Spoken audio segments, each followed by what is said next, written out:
દરેક વ્યક્તિની દ્રષ્ટિએ પ્રેમની અલગ અલગ વ્યાખ્યા હોય છે.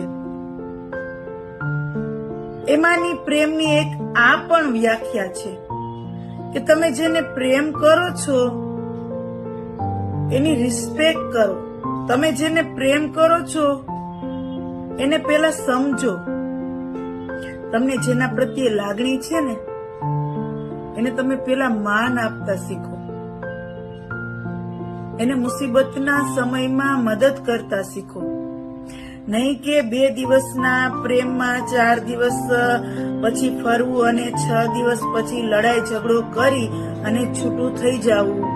એ કોઈ પ્રેમ નથી. એ એક વાસના છે.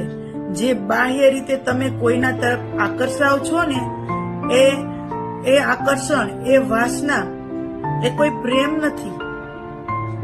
અને પ્રેમ હોય ને એ 2 દિવસમાં સીધું તમને આઈ લવ યુ કહી દે અને કે ચાલો ફરવા જવું છે, ચાલો તમે મને ક્યાં મળશો. એ પ્રેમ જ નથી. એ વ્યક્તિની અંદર રહેલી એક વાસના છે જેને પૂરી કરવા માટે એ પ્રેમ શબ્દ આપે છે. હકીકતમાં પ્રેમ એટલે નિસ્વાર્થથી થતી બીજાના માટે પ્રભુ પાસે પ્રાર્થના.